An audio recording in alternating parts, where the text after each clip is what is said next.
What is up, guys? We are working in the garage today, making a quick video. We got something new in the garage. We're helping a buddy out. Look at that freaking KFX450. This girl is all set up for the motocross track. You can see she's super wide. Helping out a buddy. He is doing a Rekluse Radius CX clutch. We're going to install that. He has a aftermarket brake lever, clutch lever. We're going to install that. We already did some fresh tires on some extra rims. Hyper CF1s. He's got some brand new tires. We did those already. I didn't film that because that's boring. There's the old tires. There's the new ones. So those are done. Figured I would do that first since it's hard. We do already have the friction plates and the steels and the EXP pack soaking in oil. Make sure, guys, with the Rekluse, you soak it in oil for at least 20 minutes. That's been in there for probably about a half hour, so plenty of time on that. We're going to get this thing set up. We're going to tilt it on its side. And then we're gonna rip this apart and get that thing installed. So let's go. All right, guys, so the first thing you will need to do, you've got two options. You can drain the oil, but he did just change the oil on this thing, so we're not gonna do that. So you just gotta prop it up. We just have the back tire up on one of my lifts. Get it propped up so you don't spill any oil. Second thing you wanna do is remove the brake lever. You gotta get that out of your way so you can access all the bolts to the cover. And the first step will be getting this cover off, and we'll get the old clutch out. We will put the new Rekluse hub in.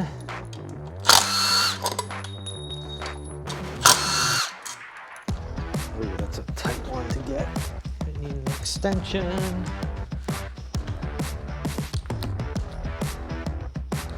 Definitely been a little while since I've worked on a KFX. I have to say, it's been a while. All right, so we got the cover unbolted. There are two little dowel pins. You want to make sure you don't lose those in the cover. We will be putting, this does have a new cover with the kit, so we'll swap that out, so we will have a brand new cover. So you want to just grab these with some needle nose pliers. Give them a little twist, they come right out, nice and easy. We also have a fresh gasket. We'll pop that in. We'll just leave this one on the cover. You can usually reuse these, but we got a fresh one, so we'll put that in. We'll be good to go. All right, so now we're just gonna take the pressure plate bolts off. That's just a 10 millimeter.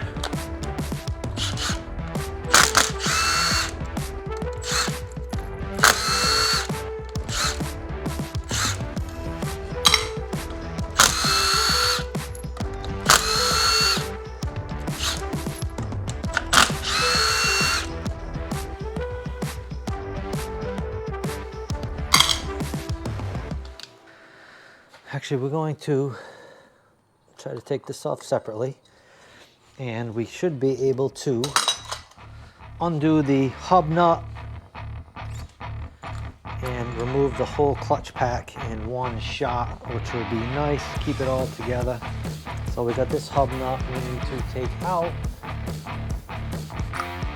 So that one is a 30 millimeter to get that guy out. I'm thinking my impact should be able to bust this one free. Let's see.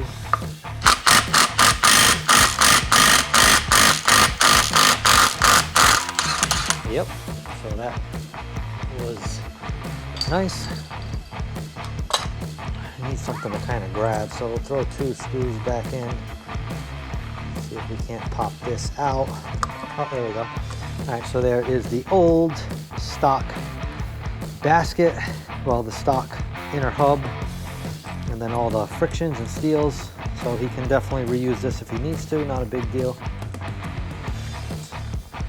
All right, so we got the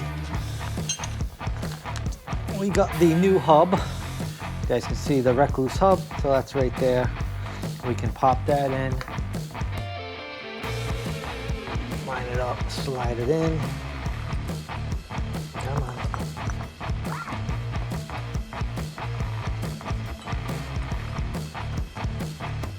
All right, you want to make sure it does push down all the way.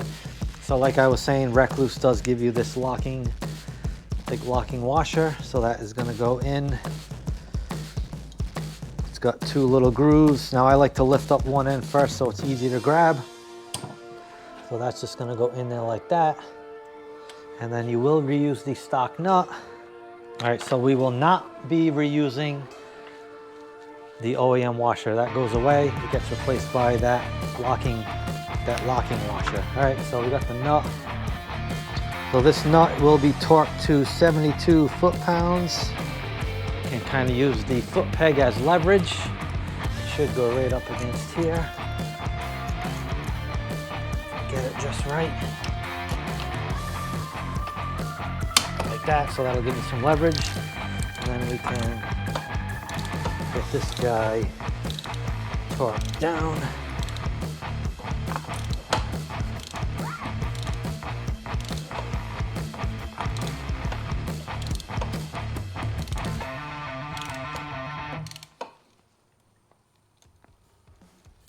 All right,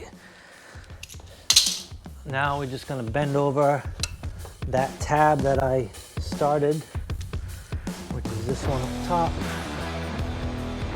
Kind of grab it, some channel locks, and just bend it down like that. All right, so that is the pressure plate.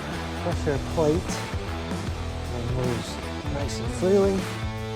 All right, now we got to put in. The nice thing about the Rekluse is it gives you basket sleeves, so it will stop your basket from grooving. His basket has a little bit of grooving in it. It's not horrible, but with these, he's not going to have to worry because these will kind of essentially make these surfaces new. So we'll slide these in. Make sure you do not drop them inside the engine. They just slide in like that. There is a bunch of them. Just take your time. Pop that in. They just go in like that, pretty much, with this part down, this part facing in. Pretty easy. Goes right around. Slide them in. Make sure they sit flush against the basket. Oh, that's backwards.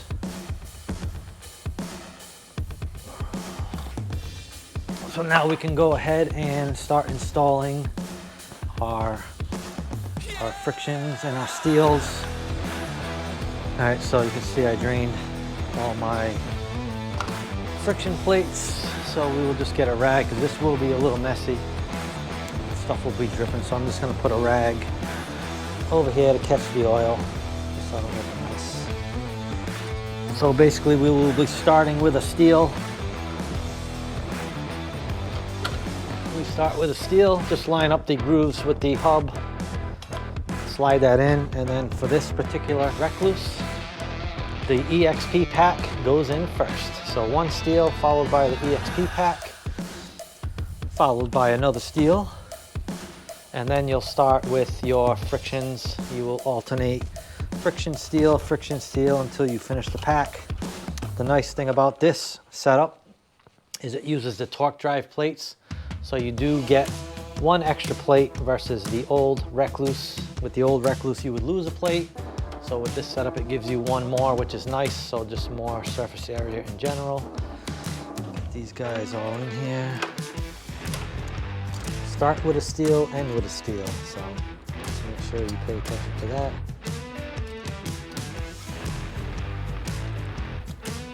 There we go. So there's our last steel. All right, so for the first initial adjustment, you will leave the thrust washer out. So that's this guy, you're gonna leave that out for this first initial adjustment and setup. So we can get the pressure plate in there, and you're just gonna use three of the bolts and the springs for now. You just gotta put them in there snug. You don't have to torque them yet. We'll do that on the final stages once this is adjusted. So So 3 in every other hole.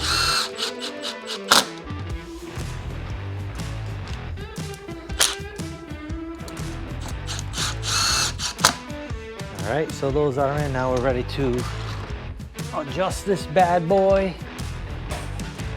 So you're gonna remove this little flathead screw right here. It's just a spring, like a 1/4 turn spring. You'll remove that. So then we will turn this inner ring. You can see right here, this inner ring. We're gonna turn this counterclockwise until it stops.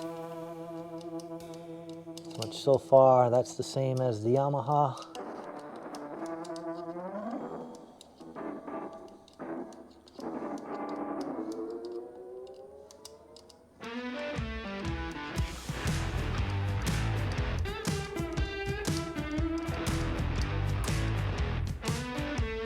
Okay, so that is stopped. So they do give you a marker. So you're gonna mark, first of all, I always mark it where the 1/4 turn fastener goes, just as a good point of reference. So I'm gonna put a good Sharpie mark on this indent. You can see the little round indent. I have that lined up with where that 1/4 turn fastener went. So we got our mark there. Now we will remove the pressure plate.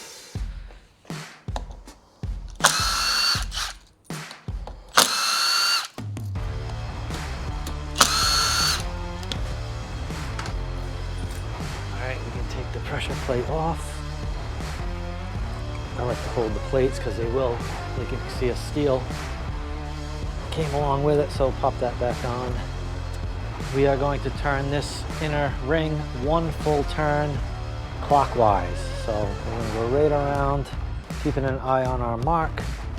I have my screwdriver right where it is, so that is 1 full turn right there. And then we're going to go 3 of the detents past our mark. So you can see our mark. It might be tough to see, but our mark is right here. And then you can see there's 1 detent, 2 detent, and then 3. So that's where we need to end up. So we're gonna go 1, 2, 3. And that is the setup for that. We'll put the 1/4 turn screw back in there. All right, and now we can put the pressure plate back on and get that locked in.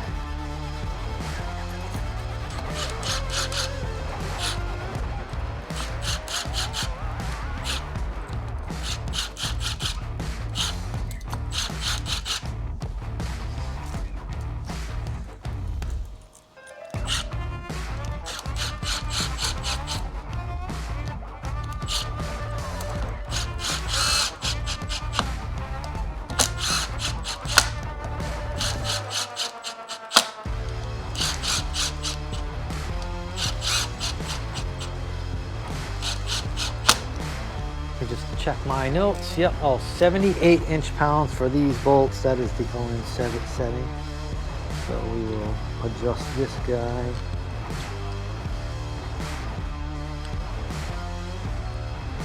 The 70, 78. We'll just run around with this. There's 1. There's 2. 3, 4, 5, 6. So those are good. Do have a nice fresh gasket right there. So we'll get that on our new cover. So here is the shiny new cover. Make sure you use your oil cap. Pop that in there.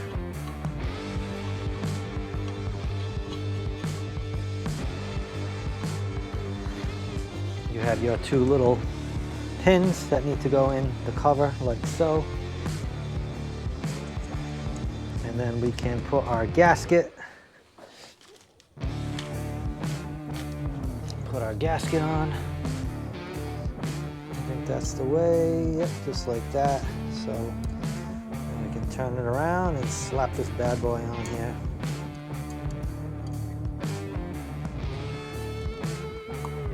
Get a couple bolts started.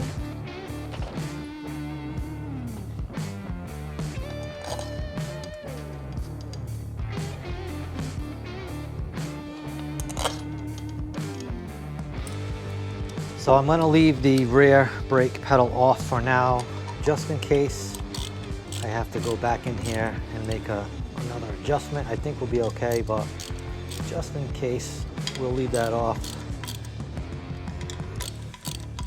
We'll check our free play, and then I think after that we can do the braking process, and hopefully we're good to go. We do have that lever we got to swap out. All right, guys, we did quickly just put in his new aftermarket clutch lever. I didn't bother filming that. That's pretty straightforward.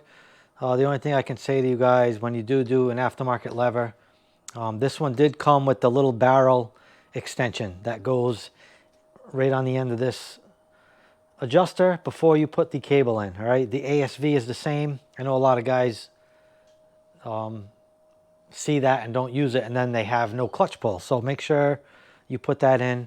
So I got this all adjusted. I got my play all set. I'm going to show you guys the free play gap. The easiest way to check this until you get used to this clutch, I can do it just by feel. I can kind of take one finger and hold in the play with one finger and then rev the engine, and you'll see the lever. The lever's going to move about 1/8 of an inch. The easiest way to do this when you're new to a Rekluse clutch is just use the rubber band. This will take in the slack, and then you'll be able to see the lever move. So I'm going to start this thing up. I'm going to rev it a couple times, and you'll see this thing move about 1/8 of an inch.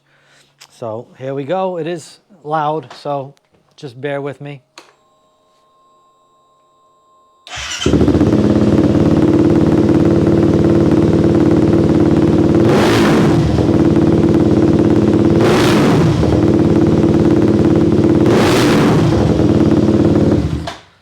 So hopefully you guys saw that. This is actually adjusted perfectly. So next up, we're going to do the braking procedure. I'll just tell you guys that. I'm not going to film that. So basically what we're going to do is we'll bring the bike outside, and we will rev the engine 10 times, about half RPM. So about 5,000 RPMs, rev it 10 times. And then what we'll do is we'll do roll-on starts. We'll do 10 roll-on starts, about half throttle, same thing, about 5,000 RPMs. No clutch, guys. This will be, the first sequence will be in neutral, 10 revs, rev it, let it idle down, rev it, repeat 10 times. And then the second step will be first gear. No clutch, same thing, rolling start, hit it to about 5 grand, let the bike stop, do that again till you get 10 times. And then we will do the same thing again in second gear. And then once that's done, we will recheck our free play gap. If that's good, the bike is ready to rip. So we're going to do that quickly. We're not going to film it, like I said, but we'll show you guys when we're done. We will video this again, make sure it's all good, and then we should be good to go. This thing will be ready to rip. All right, guys, the break-in procedure is done. We're going to start her up again, and we're just going to check the lever. We got the rubber band, so basically you're just going to take the rubber band and loop it through like that. So basically you want to just take up the slack, that slack right there. So that's like that. We'll start her up and check it.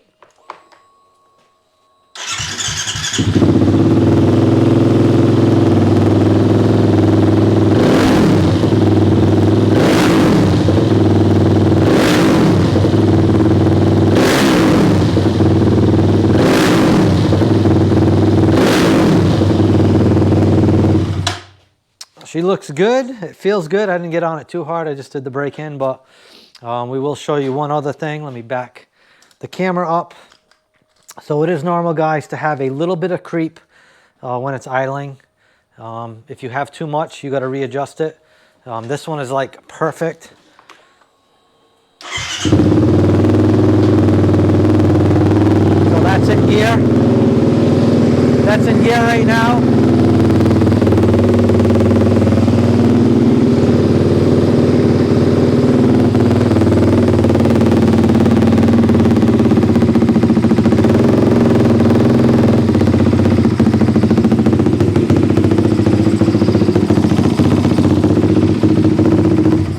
So not much creep at all. It's very little. I know with my Yamaha, it is a little more, but it's not a bad thing. Like I said, a little bit of creep is normal, but if the thing's running away from you, then you got issues. You need to readjust everything, chuck everything, go over it all. So that's a wrap for this one, guys. Some KFX love.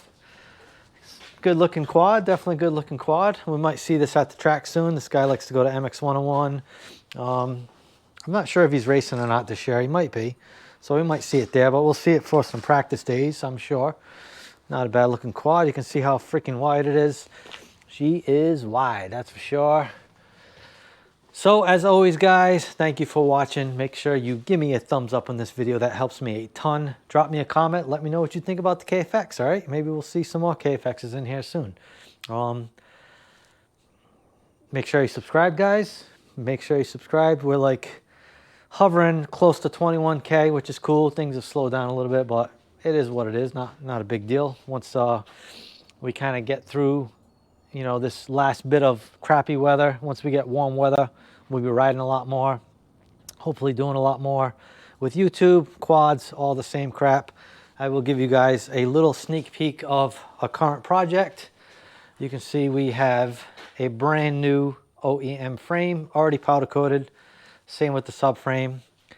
You can see right there is every single nut and bolt OEM, brand new. We got that. We have a whole bunch of parts under here. I'm not going to show you that, but you can see some parts here and there.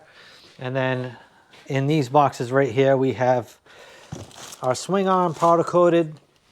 In that box, we have the A arms. I think it's just the A arms. I think that's it. So Herb is still doing the yellow stuff. We're going to do the bumper yellow, the grab bar yellow, and the engine mounts yellow, kind of like how we did with this. So that'll be yellow. Those will be yellow, and then just the bumper and the grab bar. So it's basically going to look just like the old blacked out quad did in 2020. We already have black plastics. Those are in the basement.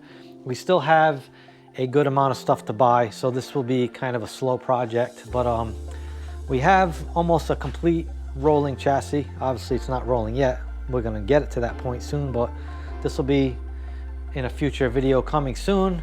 You've seen in a previous video, we already have our brand new tires and rims right there. So we got a good start on this build. We're going to start working on that. And that's going to be pretty much it, guys. So like I said before, thanks for watching, and we'll see you on the next one, all right? Peace.